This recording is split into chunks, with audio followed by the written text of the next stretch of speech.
라는 사람이 나옵니다. 벨리스가 사도 바울과 이야기를 하고 있는데 말씀을 듣는데 사도 바울이 의와 절제와 장차오는 심판을 강론했더니 그 말을 듣고 마음에 두려워하는 마음이 생겨서 지금 가라, 내가 틈이 있으면 불러주겠다라고 이야기합니다. 또 그 한 반면은 동시에 바울에게서 혹 돈을 받을까 하는, 요즘 말로 하면 보석금을 받아가지고 좀 편하게 해달라 이런 말 들을 수 있을 것 같아가지고 바울과 더 자주 불러서 이야기하는 모습이 나옵니다. 근데 이것에 대한 결론이 이때가 지난 후에 유대인의 마음을 얻고자 하여 바울을 구류에 두는 것으로 오늘 읽은 말씀이 딱 끝나고 있습니다. 제목을 어떻게 반응할 것인가로 정해보았습니다. 하나님 말씀을 들을 때 사람들은 반응하게 되어져 있습니다. 이 반응을 어떻게 하느냐에 따라서 말씀이 나와 상관없기도 하고 말씀이 주인됨을 통해서 내가 변화될 수 있다는 사실도 보여지고 있습니다. 벨리스는 사도 바울이 주신 말씀, 의와 절제와 장차오는 심판을 듣고 이 말씀에 대한 반응을 회피함으로 가졌습니다. 지금은 좀 어렵다, 두려워서 어렵다, 내가 틈이 있으면 부르겠다고 말을 합니다. 사람들이 오늘 하기 싫은 것을 내일로 미루면 내일은 하고 싶을까? 그렇지 않습니다. 오늘 하기 싫어도 오늘 지금 여기에서 해야 더 쉽게 할 수 있지, 이것을 미룬다고 저절로 되어지진 않습니다. 호미로 막는 게 힘들지만 호미를 막을 수 있는 오늘 지금 여기에서 결단하고 그것을 감당해야 가래로 막으려고 해도 못 막을 날을 미리 예비할 수 있다는 사실을 보여주고 있습니다. 벨리스 마음속에 사도 바울의 말씀을 듣고 아무런 감동이 일어나는 것이 아니라 감동은 나타나는 거죠. 두려운 마음이 생긴 거죠. 그 말씀이 살아있는 모습으로 벨리스에게 와닿은 거죠. 회피해버리면 그 말씀이 오늘 지나면 그 말씀은 생각도 나지 않는 모습이 될 수 있다는 사실도 경고해주고 있습니다. 우리가 잘 알고 있는 씨 뿌린 자의 비유를 보면 길가에 뿌려진 씨앗에 대한 이야기가 나옵니다. 씨앗이 떨어졌는데 아무런 반응도 갖지 않았더니 새가 와서 먹어버려서 그 다음날 가면 아무런 기억도 감흥도 남지 않는 모습이죠. 벨리스 마음속에 두려운 마음이 생겼다. 이 사실은 지금 오늘 여기에서 힘들고 어려워도 결단하고 회개하고 하나님의 영광 안에 거하면 삶이 바뀌어질 수 있다는 사실도 우리에게 보여주고 있습니다. 혹 우리 마음속에 말씀을 듣고 말씀을 읽고 말씀 묵상할 때 이 살아있고 운동력이 된 말씀이 우리 심령과 골수를 쪼개면서 우리에게 두려운 마음을 주기도 하고 불편한 마음을 주기도 한다면 내일 다시 생각해 보겠다 이 모습이 아니라 오늘 지금 여기에서 결단함으로 살아있고 운동력 있는 말씀으로 변화되어지는 믿음의 귀한 시간 되어질 수 있기를 예수님의 이름으로 축복합니다. 회피형의 사람들에게는 기회로 와닿지 못할 때가 참 많습니다. 첫사람 아담과 하와에게 하나님이 기회를 허락하셨습니다. 하와가 선악을 알게 하는 나무의 실과를 먹었을 때 금방 죽은 게 아닙니다. 아담이 선악을 알게 하는 나무의 실과를 먹었을 때 금방 죽은 게 아닙니다. 그들이 선악을 알게 하는 나무의 실과를 먹고 벗었음이 부끄러움으로 와닿았습니다. 하나님이 즉각 나타나셔서 너 왜 먹었냐 이렇게 말씀하지 않고 기다려주셨습니다. 서늘할 때까지. 자기들 방법으로 무화과 나무 잎으로 수치를 가리려고 했지만 낮이 되니까 다 없어져 버리는, 시들어 버리는 모습을 경험하게 되었고 양심에 찔려서 회피하려고 해도 회피할 수 없는, 숨으려고 해도 숨을 수 없는, 해결할 수 없는 모습이 아담과 하와에게 있었습니다. 그 기간 동안이 마음에 찔리는 시간이 회개할 수 있는 시간이고 하나님께 돌아갈 수 있는 시간이었는데 그 시간을 놓쳐버렸습니다. 즉시 회개하지 않고 즉시 기도하지 않고 회피하고 있었더니 하나님의 음성을 듣고 숨는 자리에까지 이르게 되었습니다. 하나님이 아담아 왜 먹지 말라고 하는 선악을 알게 된 나무의 실과를 먹었느냐라고 물으셨을 때 회개했으면 좋았을 텐데 한 번 회피했던 사람, 이 사람은 회피를 끝나지 않고 도리어 하나님을 원망하는 자리로 옮겨졌다는 사실도 우리에게 경고해주고 있습니다. 하나님 몰라서 아담을 부르신 게 아닙니다. 기다려주시고 참아주시고 혹시 돌아올까? 혹시 회개할까? 부끄러움을 알면 양심의 찔림을 가지면 자기 힘으로 할 수 없다는 사실을 알면 돌아올까? 애타는 마음을 가지고 선언할 때까지 기다리셨음에도 불구하고 한 번 회피했던 사람, 지금 해결하지 않으면 시간이 간다고 해결되는 건 아니거든요. 자연이 저절로 좋아지는 건 없거든요. 회피했던 아담은 도리어 하나님을 원망하죠. 내가요 그냥 먹은 게 아니고 하나님이 만들어주신 저 여자 때문에 그렇습니다 라고 이야기하죠. 하나님을 원망하고 사라를 원망하는 모습으로 책임을 전가하는 모습으로 그의 인생이 결론 지어졌다는 사실을 우리에게 보여주고 있습니다. 혹 우리 안에 하나님 말씀이 주어졌다면 이 말씀이 새가 먹지 못하도록 흔적도 없이 사라지지 못하도록 양심의 찔림이 묻어지지 않도록 지금 오늘 여기에서 믿음으로 순종하고 결단함을 통하여 하나님의 영광을 볼 수 있는 저와 여러분의 삶 되어질 수 있기를 예수님의 이름으로 축복합니다. 벨릭스가 사도 바울의 말씀을 들으면서 한쪽에는 회개한 마음을 가지고 한쪽에는 자기 욕망을 이루고 싶은 모습으로 말씀을 대했다는 사실을 우리에게 보여줍니다. 이 벨릭스가 두려운 마음을 가지고 있으면서도 계속해서 자주 불러다가 바울과 이야기합니다. 말씀을 드리려고 하는 목적이 아니었습니다. 변화되려고 하는 목적이 아니었습니다. 도리어 말씀을 듣는 모습이 자기 욕망을 이루고자 하는 모습이었습니다. 돈을 받고자 하는 모습이었습니다. 우리가 말씀을 대할 때 말씀 앞에서 목적이 정확하지 않으면 목적과 수단이 바뀌어질 수 있다는 사실을, 변질된다는 사실을 경고해주고 있습니다. 목사는 교회 위에서 존재하는 사람입니다. 교회가 목사를 위해 존재하는 건 아닙니다. 근데 제가 목사인 제가 목적이 변질돼가지고 내 욕망을 이루기 위한 것으로 교회를 활용하거나 말씀을 활용하거나 목사직을 이용한다면 문제가 생기는 거죠. 벨릭스가 말씀을 대할 때 말씀이 목적이 되어 말씀으로 변화를 받고 말씀으로 결단하고 말씀 안에서 변화된 삶을 살아야 되는데 말씀이 목적되지 못하고 도리어 자기 욕망이 목적되어 돈을 버는 것이 목적이 되어 돈을 받고자 하는 것이 목적이 되어 말씀을 이용했다는 사실을 우리에게 경고해주고 있습니다. 우리 수많은 예배를 드리고 기도를 하고 헌신하며 하나님께 소원을 아뢰입니다. 하나님께 기도의 제목을 아뢰입니다. 나쁜 게 아니죠. 그런데 한번 고민해 봐야 되는 거죠. 하나님이 우리에게 해주셔야 될 게 너무 많은 거, 우리 안에는. 건강도 해야 되고, 자녀도 잘 돼야 되고, 집도 사야 되고, 문제도 해결돼야 되고, 이것도 해야 되고, 저것도 해야 되고, 하나님이 다 해주셔야 되는 거. 이건 뭐 나쁜 게 아니죠. 기도 제목 가지기 나쁜 게 아니죠. 그냥 한번 고민해 봐야 되죠.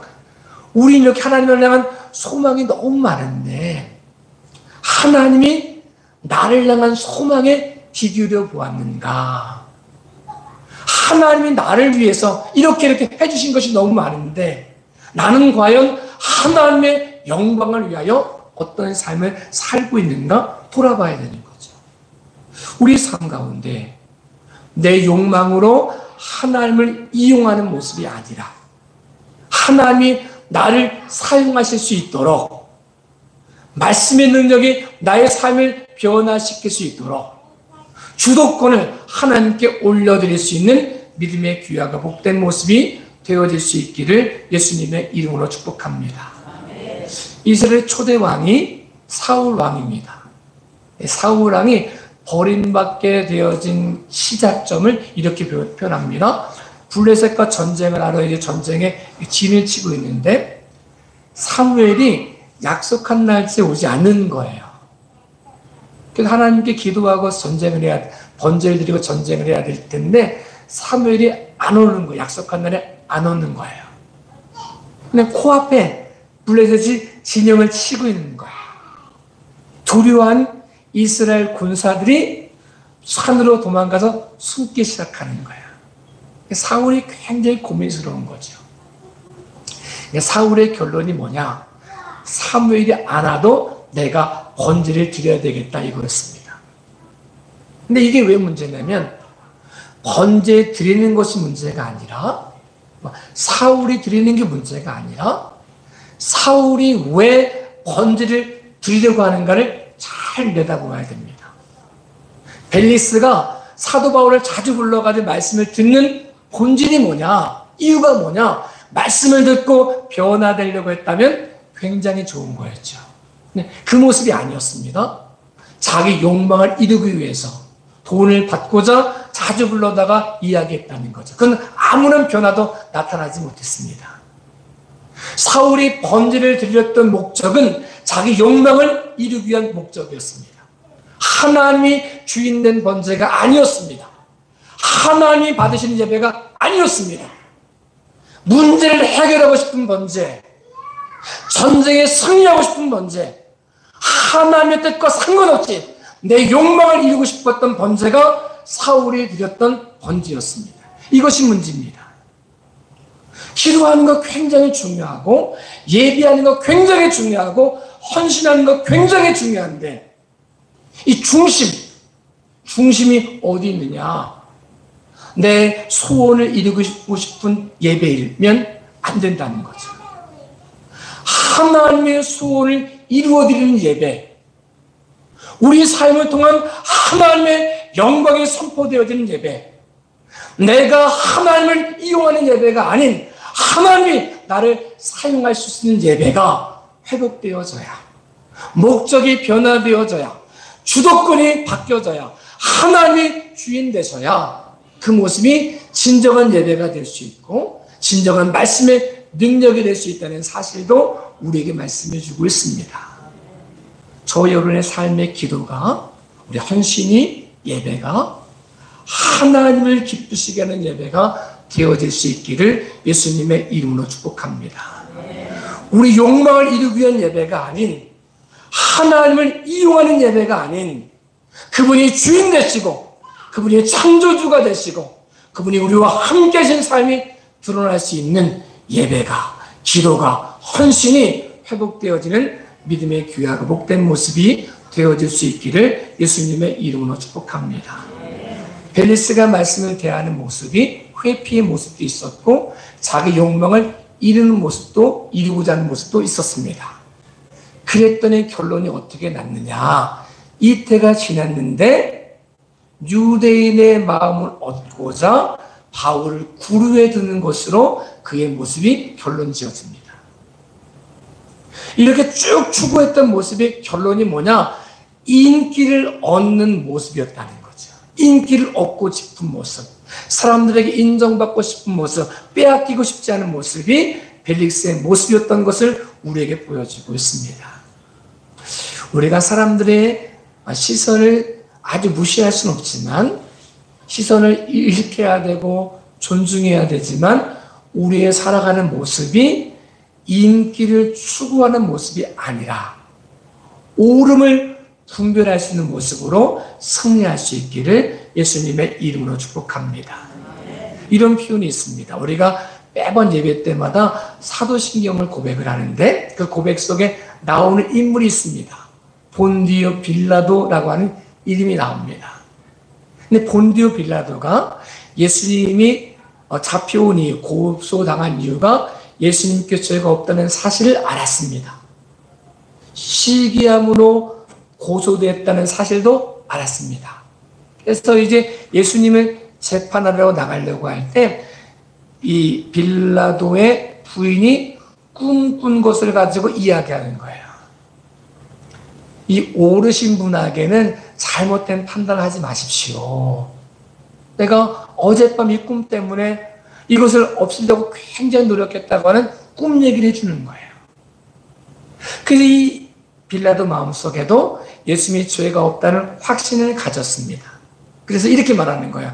죄가 없으면 석방시켜야 되는데 이 유대인들의 마음을 얻고자 해서 죄가 없으니 석방시키겠다 이렇게 말하지 않고 죄가 없으니 때려서 놓겠다라고 말을 해요. 말도 안 되는 거잖아요.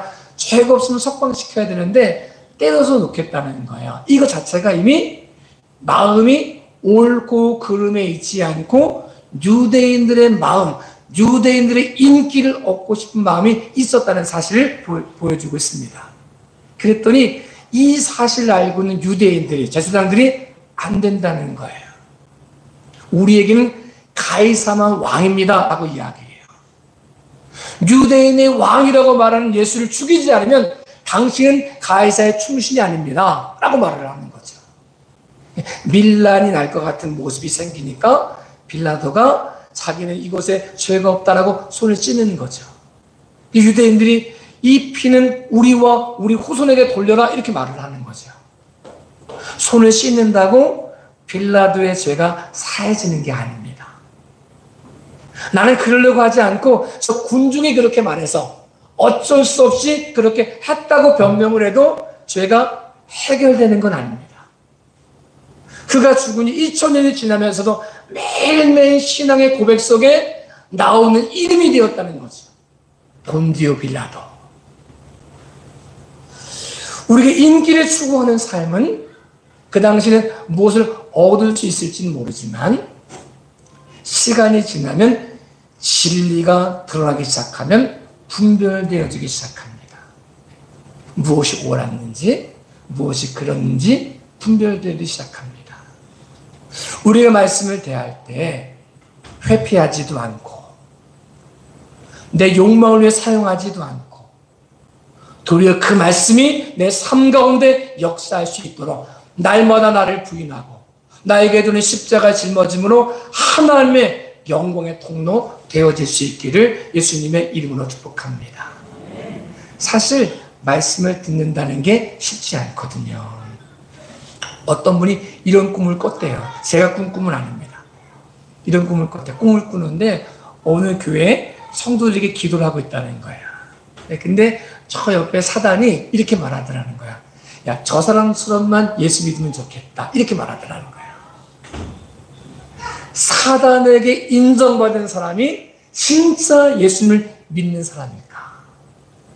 자기는 믿는다고 말하고 자기는 결심한다고 말하고 자기는 의를 행한다고 말하지만 사단에게 인정받는 사람은 진짜 예수님 믿는 사람은 아니라는 거죠.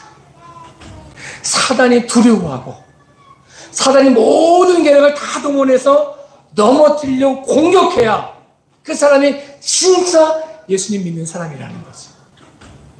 사단에게 인정받는 사람이 아니라 하나님께 인정받는 믿음의 귀하고 복된 모습 되어질 수 있기를 예수님의 이름으로 축복합니다. 옥토 입상에서 씨앗이 떨어져 자란다는 건 굉장히 고통스럽거든요. 씨앗이 뿌리를 내리기 시작하면 자기의 몸이 갈라져야 되거든요. 자기는 영양분을 빼앗겨야 되거든요. 근데 이 옥토가 자기를 목적으로 하지 않고 씨를 목적으로 하면서 옥토가 될 수 있는 거거든요. 하나님의 말씀이 우리에게 떨어졌을 때, 증거되었을 때, 그 말씀을 반응할 때 힘들고 어렵지만 때로는 갈라지는 고통을 경험하기도 하고 부인해야 되는 고통을 경험하기도 하고 죽어줘야 되는 고통을 경험해야 되기도 하고 빼앗기는 것 같은 고통을 경험하기도 해도 옥토가 된 모습을 통해서 우리 안에 말씀이 자라고 우리 안에 말씀의 능력이 선포되어지고 우리를 통하여 하나님의 영광이 선포되어지는 옥토 같은 신앙, 하나님께 인정받는 신앙인이 되어질 수 있기를 예수님의 이름으로 축복합니다. 기도하겠습니다. 우리의 삶을 통해 역사하신 아버지 하나님, 우리 한 사람 한 사람을 통해서